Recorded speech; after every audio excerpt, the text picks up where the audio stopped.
नमस्कार। आज हम बात कर रहे हैं स्टाफिंग की। ये वो चीज़ है जो किसी भी कंपनी या संगठन के लिए आप कह सकते हैं धड़कन जैसी है। बिल्कुल। अक्सर लोग इसे सिर्फ भर्ती ही समझ लेते हैं ना। हाँ बिल्कुल। लेकिन हमारे जो व्यावसायिक अध्ययन के स्रोत है वो बताते हैं कि ये उससे कहीं ज़्यादा है। कहीं ज्यादा गहरा। तो आज हम यही समझने की कोशिश करेंगे कि इसे मानव संसाधन प्रबंधन का दिल क्यों कहते हैं। क्या ये सिर्फ कहने की बात है? या इसके पीछे कोई ठोस वजह है? देखते हैं। चलिए तो फिर गोता लगाते हैं और समझते हैं स्टाफिंग की बारीकियों को। जरूर। तो शुरू कहाँ से करें? सबसे बुनियादी बात, हाँ, मतलब स्टाफिंग है क्या? आसान शब्दों में, सही काम के लिए सही इंसान सही वक्त पर। और सही जगह पर। लेकिन ये कोई एक बार का इवेंट तो नहीं है। नहीं, बिल्कुल नहीं। ये तो एक लगातार चलने वाली प्रक्रिया है। एक जरूरत जो कभी खत्म नहीं होती। अच्छा, और ये इतना जरूरी क्यों है? मतलब इसका महत्व क्या है? देखिए, इसका सीधा असर पड़ता है कंपनी के काम करने के तरीके पर, उसकी उत्पादकता पर, और शायद सबसे अहम, वहां काम करने वाले लोगों के मनोबल पर। हाँ ये तो है। और ऐसा नहीं है कि ये सिर्फ एचआर डिपार्टमेंट का काम है। मैनेजमेंट के हर लेवल पर इसकी जरूरत है। टॉप, मिडिल, लोअर, हर जगह। सही बात। अगर नीचे सही लोग नहीं हैं तो ऊपर की प्लानिंग कैसे कामयाब होगी? बिल्कुल। सोचिए जरा। तो फिर ये प्रक्रिया चलती कैसे है?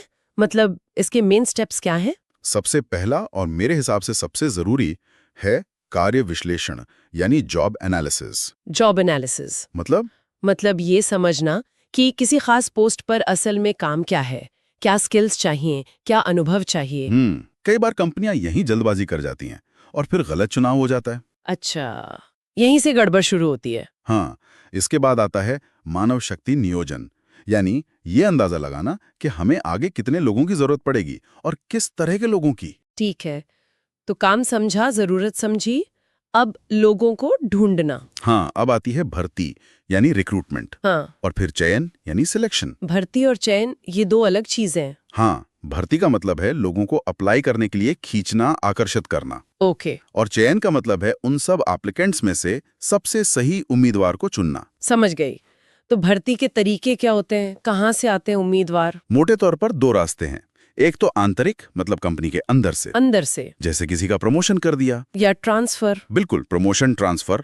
इसका फायदा यह है कि खर्चा कम होता है, लोग कंपनी को जानते हैं। और शायद मौजूदा कर्मचारियों का हौसला भी बढ़ता होगा कि आगे बढ़ने का मौका है। हाँ बिल्कुल, ये बहुत बड़ा प्लस पॉइंट है। लेकिन एक सीमा भी है। सीमा? कैसी सीमा? कि आपको नए आइडियाज या बाहर की ताजगी नहीं मिलती, विकल्प सीमित हो जाते हैं। कभी कभी अंदरूनी पॉलिटिक्स का भी डर रहता है। ये भी है। और दूसरा रास्ता? बाहरी स्रोत। हाँ, बाहरी स्रोत, जैसे विज्ञापन देना, कैंपस रिक्रूटमेंट, प्लेसमेंट एजेंसीज। इसके क्या फायदे हैं? आपको नया टैलेंट मिलता है, फ्रेश आइडियाज आते हैं, बाजार में जो बेस्ट है उसे लाने का मौका मिलता है। लेकिन इसमें शायद खर्चा ज्यादा होता होगा और टाइम भी। बिल्कुल, ये महंगा भी है और उसमें वक्त भी ज्यादा लगता है। और एक बात और, हाँ, बाहरी लोगों को कंपनी के कल्चर में ढलने में, पूरी तरह प्रोडक्टिव होने में अक्सर ज्यादा टाइम लगता है अंदर वालों के मुकाबले। अच्छा, तो ये फैसला बड़ा सोच समझ कर लेना होता होगा कि अंदर से लें या बाहर से। हाँ, ये एक स्ट्रेटेजिक फैसला है। क्या हमें अभी स्थिरता चाहिए या नई सोच? बहुत दिलचस्प। चलिए मान लिया सही इंसान चुन लिया, बेस्ट कैंडिडेट मिल गया, काम खत्म? नहीं, यहीं से तो एक और अहम फेज शुरू होता है। कौन सा? प्रशिक्षण और विकास, ट्रेनिंग एंड डेवलपमेंट। ट्रेनिंग और डेवलपमेंट ये एक ही बात नहीं है? नहीं, इनमें फर्क है। ट्रेनिंग ज्यादातर होती है किसी खास काम के लिए तैयार करने के लिए, कोई खास स्किल सिखाने के लिए। जैसे कोई मशीन चलाना सिखाना या कोई नया सॉफ्टवेयर।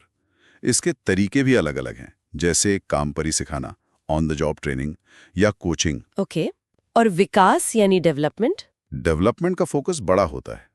ये कर्मचारी की ओवरऑल ग्रोथ पर ध्यान देता है, उसकी सोच, problem solving skills, leadership qualities, ताकि वो भविष्य के लिए तैयार हो। अच्छा, तो ये लॉन्ग टर्म है? हाँ बिल्कुल, इसमें वर्कशॉप्स हो सकती हैं, सेमिनार्स हो सकते हैं। ये एक तरह का निवेश है कंपनी का अपने लोगों में। तो ये सिर्फ स्किल सिखाना नहीं हुआ? नहीं, ये लोगों को संवारना है। और इसके फायदे? कंपनी को तो मिलते ही होंगे बेहतर काम के रूप में, हाँ। पर कर्मचारियों को भी। जब उन्हें सीखने और बढ़ने के मौके मिलते हैं तो उनका कॉन्फिडेंस बढ़ता है, वो कंपनी से जुड़ा हुआ महसूस करते हैं। और शायद नौकरी छोड़कर कम जाते होंगे? बिल्कुल, इससे रिटेंशन बढ़ता है। तो ये दिखाता है कि स्टाफिंग सिर्फ खाली जगह भरना नहीं है, ये सही टैलेंट को पहचानना, उसे निखारना और साथ लेकर आगे बढ़ना है। समझ गई। तो मतलब स्टाफिंग सच में किसी भी संगठन की रीढ़ की हड्डी है। इसके बिना संगठन खड़ा ही नहीं रह सकता। एकदम सही। सही काम पर सही इंसान, यही है मूल मंत्र। और अब मैं उस पहली बात पर वापस आती हूँ कि स्टाफिंग संगठन का दिल है। हाँ, तो अब ये सोचने वाली बात है कि अगर ये दिल कमजोर हो, मतलब स्टाफिंग प्रोसेस में गड़बड़ी हो, गलत लोग आ जाएं या सही लोगों को सही ट्रेनिंग ना मिले, तो इसका असर पूरे संगठन की सेहत पर कैसा पड़ता होगा? कितना गहरा असर होता होगा। बिल्कुल। ये सवाल शायद हमें स्टाफिंग को सिर्फ एक एचआर फंक्शन की तरह नहीं, बल्कि बहुत बड़ी जिम्मेदारी की तरह देखने पर मजबूर करता है।